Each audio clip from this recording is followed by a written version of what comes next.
नमस्कार, एबीपी गंगा देख रहे हैं आप। मैं हूं अवधेश। वक्त बदल रहा है तो आपका अपना चैनल एबीपी गंगा भी आज से बदल गया है। हमारा अंदाज भी बदल गया है, तेवर नया है, नया अंदाज है, नया कलेवर है, यानी सब कुछ नया है। नमस्कार, मैं हूं अवधेश। आज से हर रोज इस नए स्टूडियो से आप देखेंगे खबरों की लिमिटलेस रफ्तार। हम आपको बताएंगे कि बदलते वक्त के साथ कैसे बदला है आपका पसंदीदा चैनल एबीपी गंगा। क्या है हमारा नया अंदाज, क्या है हमारा मकसद। आज से आप उत्तराखंड का शाम 7:30 बजे का खास बुलेटिन उत्तराखंड प्राइम नए समय पर देख पाएंगे और इसकी शुरुआत आज से अभी से हो गई है। तो चलिए शुरू करते हैं।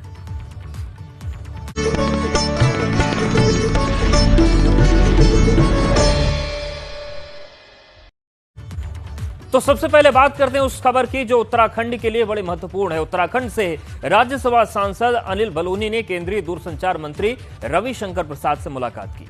इस दौरान उन्होंने उत्तराखंड की दूरसंचार समस्याओं को लेकर रविशंकर प्रसाद से बात की। अभी कुछ दिन पहले अनिल बलूनी ने सोशल मीडिया के माध्यम से आम जनता से मोबाइल नेटवर्क और टावर की समस्याओं से जुड़े सुझाव मांगे थे, जिसमें पूरे प्रदेश भर से उन्हें सुझाव मिले। चीन और नेपाल बॉर्डर के दुर्गम पर्वतीय क्षेत्रों से लेकर तराई और नगरों से नागरिकों ने मोबाइल की कनेक्टिविटी समस्या से उन्हें जानकारी दी थी। लोगों से मिली जानकारी के बाद बलूनी ने 200 जगहों को चिन्हित किया जहां पर मोबाइल कनेक्टिविटी की समस्या थी। केंद्रीय दूरसंचार मंत्री ने कहा कि प्राथमिकता के आधार पर इन समस्याओं को सुलझाया जाएगा। पिछले दिनों अपने फेसबुक के माध्यम से मैंने उत्तराखंड के सभी भाई बहनों से आग्रह किया था कि संचार से जुड़ी हुई, मोबाइल कनेक्टिविटी से जुड़ी कोई भी समस्या हो तो उसके बारे में मेरे फेसबुक में मुझे बताएं और मैं संचार मंत्री श्री रविशंकर प्रसाद जी से मिलकर उन तमाम समस्याओं को हल कराने की ओर प्रयास करूंगा। बहुत बड़ी संख्या में मेरे पास लोगों के सुझाव और शिकायत आए थे। मैंने उन सबको कंपाइल किया है। उनमें से कुछ जो एक तरह की शिकायत थी तो उनको जोड़ दिया है और उसके बाद मैं आज रविशंकर प्रसाद जी से मिला हूँ। रविशंकर प्रसाद जी ने मेरी सारी चीज़ों को बहुत ध्यान से देखा भी है, सारे सवालों को, सारे सुझावों को, और उन्होंने मुझे आश्वासन दिया है कि वे पूरे अधिकारियों के साथ बातचीत करके और जो उत्तराखंड की कनेक्टिविटी से लेके जो सवाल हैं उनको हल करने का प्रयास करेंगे। और आने वाले समय में जो तमाम अधिकारी हैं उनसे मैं भी बातचीत करता रहूँगा, जिससे कि उत्तराखंड के अंदर मोबाइल कनेक्टिविटी और बेहतर हो, इसके लिए प्रयास किया जाता रहेगा और आने वाले समय पे इसके लिए प्रयास और तेज हो। तो उत्तराखंड में मोबाइल कनेक्टिविटी एक बड़ी समस्या और चुनौती रही है। हमारे साथ ब्यूरो चीफ अजीत राठी जुड़ गए हैं। अजीत जी, जिस तरीके से अनिल बलूनी ने मुलाकात की है, क्या इस बात की जानकारी सामने आई है कि कौन कौन से वो जिले हैं या क्षेत्र हैं जहां पर यह समस्या ज्यादा है और कितने दिनों में निराकरण होने की उम्मीद है? अभी देखिए, जैसे जो 4 तराई वाले जिले हैं, देहरादून, हरिद्वार, उधमसिंह नगर, नैनीताल, और इनके भी एक बड़े हिस्से है नैनीताल और देहरादून के जो पर्वतीय क्षेत्र हैं। पर्वतीय क्षेत्र में अक्सर संचार की व्यवस्थाएं चरमराई रहती है। किसी ने कभी कोई ध्यान भी नहीं दिया और जो काम सरकार को करना चाहिए था वो राज्यसभा सांसद अनिल बलूनी ने उसकी पहल की। और इसमें खास बात यह है, जो सीमांत जनपद हैं वहां पर व्यवस्था बिल्कुल नहीं के बराबर थी। जैसा आपने देखा होगा, पिथौरागढ़ में नेपाल के सिम चलते हैं लेकिन हमारे सिम नहीं चलते। इसके अलावा चूंकि कोविड-19 के दौरान बहुत बड़ा वर्ग जो यूथ है, जिनको वर्चुअल क्लासेस करनी थी, उनको ये सब समस्याएं सामने आई। तो यूथ ने अनिल बलूनी को अपनी समस्याएं और शिकायतें साझा की।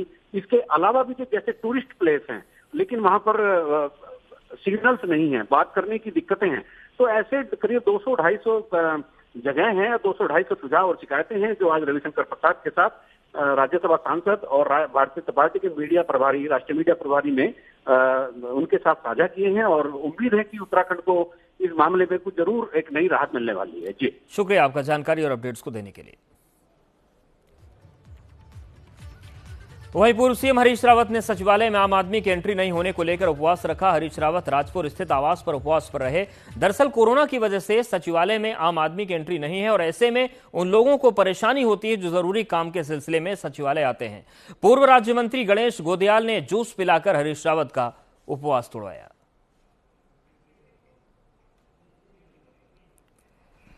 और सीधे उत्तराखंड के पूर्व मुख्यमंत्री हरीश रावत जी का हम रुख करते हैं।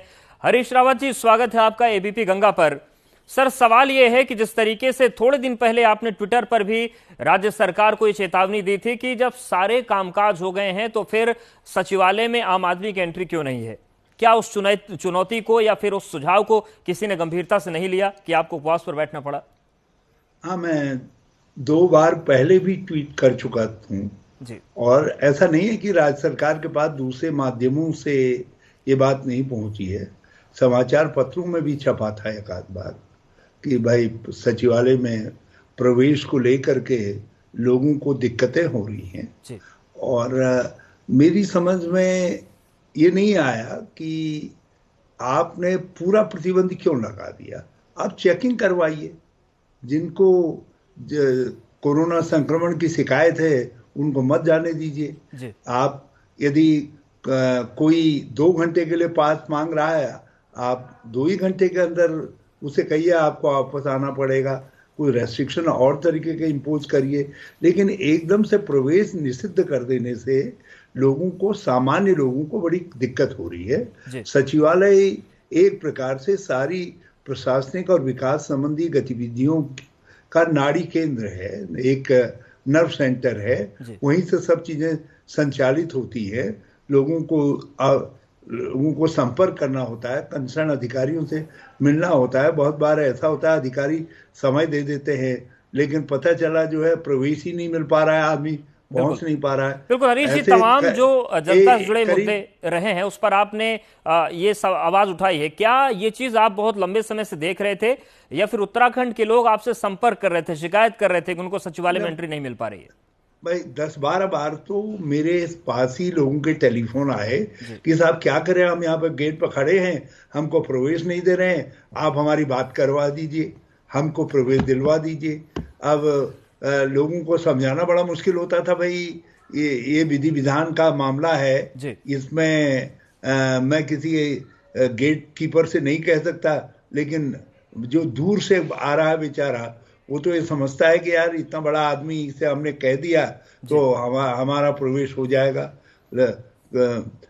फिर अधिकारियों से टेलीफोन करो, फिर किसी तरीके से कुछ अंदर से किसी को भिजवा करके उनको अंदर बुलवाइए, तो बहुत सारी चीजें होती थी। लेकिन मैं समझ सकता हूं कि आज कोरोना के समय में ये उपवास आपका आज से खत्म हो गया है या उपवास जारी रहेगा? नहीं, मैंने उपवास खत्म किया। मैंने तो 1 घंटे का मौन उपवास रखा था, केवल सरकार को सचेत करने के लिए कि भाई ये एक ऐसा इशू है जिसमें आप जागिए। और मैं मीडिया का बड़ा आभारी हूं कि मीडिया ने इसको बहुत पॉजिटिव तरीके से लिया है, इसको उठाया, मैं उनका बहुत आभारी हूँ और मुझे विश्वास है कि त्रिवेंद्र सिंह बिल्कुल जी सर। और एबीपी गंगा आज नए तेवर, नए कलेवर और नए अंदाज में आपके सामने, और हम ये वादा करते हैं कि वो जनता के मसले हों, विपक्ष के मसले हों, फिर या आप जैसे प्रबुद्ध नेताओं की बातें हों, वो पूरे जोश के साथ आगे बढ़ेंगी। लेकिन जो नया कलेवर एबीपी गंगा का आज आया है, एक नए तेवर में हम सामने आए हैं, इस पर आप क्या कहेंगे? बहुत अच्छा लग रहा है। और एबीपी गंगा, और गंगा का मायका है उत्तराखंड, और आपका नाम ही एबीपी गंगा है, तो आप हमको तो वैसे भी बहुत प्यारे लगते हैं, और फिर नए कलेवर में तो कोई भी आपको देख करके मुग्ध हो जाएगा। और आपने जैसा कहा है कि जनता के सवालों से आप सीधे रूबरू होंगे और उनको हाईलाइट करने का काम करेंगे। आज के समय में मीडिया की बड़ी जबरदस्त सकारात्मक भूमिका है। देखिए, मैं अभी देख रहा था, बलौनी जी ने जो प्रयास किया, मीडिया का जैसा सहयोग इसमें मिला, तो चीजें सामने आती हैं। और ऐसा नहीं है मामला एक दिन से चल रहा था कनेक्टिविटी वाला, ये बड़ा पुराना मामला है। और इसमें मैंने मुख्यमंत्री के रूप में भी ज्ञापन सरकारों के सम्मुख सबमिट किए थे, लेकिन और आज की सरकार ने भी किए होंगे। ये जितने हमारे ऐसे एरियाज हैं, उन एरियाज में ये दिक्कतें हैं। बिल्कुल, और ये कोशिश है आपकी भी कि वो दिक्कतें दूर हों, और ऐसी एक कोशिश आपने की। सर, बहुत शुक्रिया हमारे साथ जुड़ने के लिए, एबीपी गंगा से बातचीत करने के लिए। तो हमारे साथ हरीश रावत जी जुड़े थे, पूर्व मुख्यमंत्री उत्तराखंड, और उन्होंने कहा कि जो सचिवालय में लोगों को एंट्री नहीं मिल रही है, इसी वजह से उन्होंने ये उपवास रखा था। आगे बढ़ते हैं। उत्तराखंड में कोरोना का संक्रमण फिर से तेजी से फैल रहा है, और अब प्रदेश के स्वास्थ्य सचिव अमित नेगी भी कोरोना पॉजिटिव हो गए हैं। स्वास्थ्य सचिव अमित नेगी ने हाल ही में अपना कोरोना टेस्ट करवाया था, अब उनकी रिपोर्ट पॉजिटिव आ गई है। अमित नेगी क्वारंटीन हो गए हैं। तो जो फ्रंट लाइन अमला है, जो फ्रंट लाइन अधिकारी हैं, वो भी कोरोना की चपेट में आ रहे हैं। जाहिर सी बात है कि कोरोना से बचाव तभी हो पाएगा जब सतर्क हम आप और रहेंगे, वरना बड़ा छोटा या फिर कोरोना कुछ देखकर नहीं आता। उत्तराखंड में कोरोना संक्रमण तेजी से फैल रहा है और अब सूबे के स्वास्थ्य सचिव अमित नेगी भी कोरोना पॉजिटिव हो गए हैं। स्वास्थ्य सचिव अमित नेगी ने हाल ही में अपना कोरोना टेस्ट करवाया था, उनकी रिपोर्ट पॉजिटिव आई है और नियम के मुताबिक, कोरोना प्रोटोकॉल के मुताबिक अमित नेगी क्वारंटीन हो गए हैं। तो उत्तराखंड में जो कोरोना की लड़ाई है, अमित नेगी के नेतृत्व में जो स्वास्थ्य सचिव हैं वो चल रही थी, लेकिन हालांकि लड़ाई वो जारी है, लेकिन कोविड पॉजिटिव होने की वजह से अमित नेगी जो कि स्वास्थ्य सचिव उत्तराखंड में स्वास्थ्य सचिव हैं, उन्होंने अपने आप को क्वारंटीन कर लिया है। कुछ दिन पहले उन्होंने अपना टेस्ट करवाया था जिसमें उनकी रिपोर्ट पॉजिटिव आई है।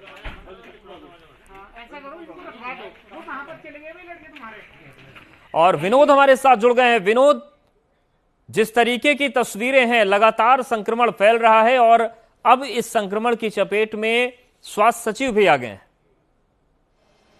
जी, अवधेश साहब ने ठीक कहा और लगातार अब उत्तराखंड में कोरोना के मामले बढ़ते जा रहे हैं और पूरे ओवरऑल अगर आंकड़े में मैं आपको बताऊं उत्तराखंड के, तो करीब 84,000 से ज़्यादा आंकड़े आज तक के हो चुके हैं और लगातार कोरोना के आंकड़ों में लगातार ज़बरदस्त उछाल हो रहा है, आंकड़ों में बढ़ोतरी की जा रही है। और यही वजह है कि वीआईपी हो, वीवीआईपी हो या फिर ब्यूरोक्रेट्स लगातार कोरोना की जद में आ रहे हैं। और अभी मैं आपको बताऊं कि करीब 2 से 3 दिन पहले हुए कि जो डीजी हेल्थ है अमिता उप्रेती, वो कोरोना पॉजिटिव हुई थी और ठीक उसके बाद में कल जो उत्तराखंड स्वास्थ्य सचिव हैं अमित नेगी, वो भी पॉजिटिव हो चुके हैं। तो आप इस बात से अंदाजा लगाइए अवधेश की लगातार कोरोना की जद में हर कोई आता जा रहा है। और एक तरफ मैं ये भी बता दूं अवधेश की लगातार आंकड़े तो बढ़ ही रहे हैं और आंकड़े मौत के भी बढ़ रहे हैं। करीब 10 के औसत से प्रतिदिन कोरोना के कारण लोगों की मौतें हो रही है, ये भी एक चिंता का विषय है। और राज्य सरकार के सामने सबसे बड़ी चुनौती ये भी है आखिरकार कोरोना की संख्या पर कैसे नियंत्रण कर पाए, मौत के जो आंकड़े हैं वो बढ़ रहे हैं उन पर कैसे नियंत्रण पाए।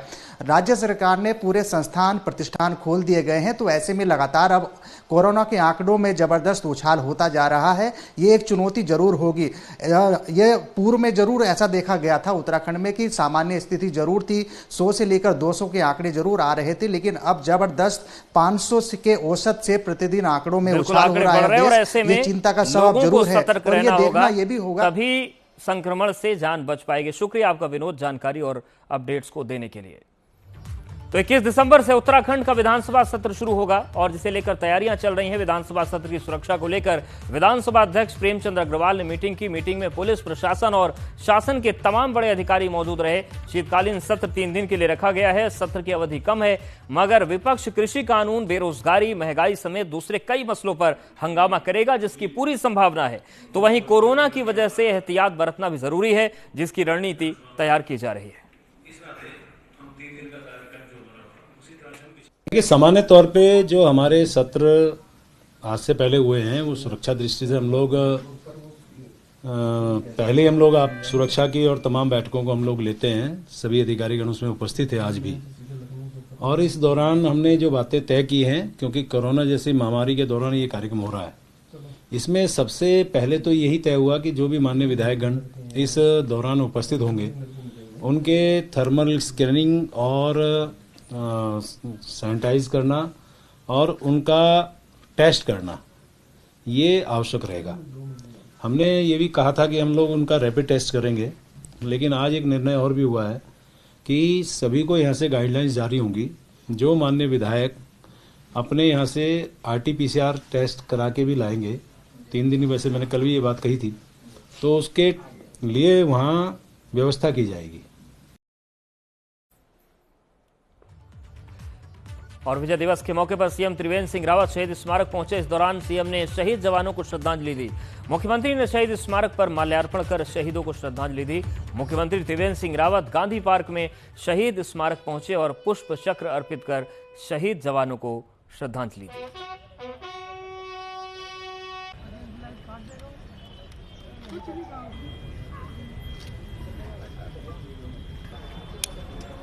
तो शौर्य दिवस के मौके पर विशेष कार्यक्रम हुआ। तमाम उन सैनिकों को आज श्रद्धांजलि अर्पित कर रहा हूं और जिन्हें राष्ट्र इस रूप में याद करता है कि उन्होंने पाकिस्तान की 93,000 सेना को आत्मसमर्पण करने के लिए मजबूर कर दिया था। 3,900 के लगभग हमारे सैनिक शहीद हुए थे। कृषि कानून के विरोध में किसान आंदोलन कर रहे हैं। इस बीच किसानों की समर्थन में भाजपा ने हरिद्वार में ट्रैक्टर ट्रॉली का आयोजन किया। ट्रैक्टर ट्रॉली रैली निकाली गई। इस दौरान कई विधायक ट्रैक्टर पर सवार होते नजर आए। रैली की शुरुआत से परले ऋषिकुल मैदान में एक किसान सम्मेलन आयोजित किया गया, जिसे मुख्यमंत्री त्रिवेंद्र सिंह रावत ने वर्चुअल माध्यम से संबोधित किया। भाजपा का कहना है कि कृषि कानून किसानों के हित में है। तो जिस तरीके से हम लोगों ने राज्य में तय किया है कि हमारे सभी नेतागण एक एक जिला मुख्यालयों पर जाएंगे, शहरों में जाएंगे, प्रेस कॉन्फ्रेंस के माध्यम से हम अपनी बात को रखेंगे, किसान बिल के बारे में विषय बताएंगे, फिर हम छोटे छोटे कार्यक्रम करेंगे, गोष्ठियां करेंगे और एक रुद्रपुर में, हरिद्वार में इस प्रकार के कार्यक्रम भी आयोजन करेंगे। हरिद्वार में आज हो रहा है जिसमें मुख्यमंत्री जी वर्चुअल जुड़े और किसानों को तीनों बिलों के बारे में बताया कि ये बिल किसानों के हित में है, देश के हित में है, राष्ट्र के हित में है। और जो राजनीतिक दल इनको बरगलाने की कोशिश कर रहे हैं, हमारे अन्नदाता को किस प्रकार से प्रयास कर रहे हैं, वो प्रयास उनका ना सफल होगा। और यहां पर वक्त एक छोटे से ब्रेक का है, फौरन हाजिर।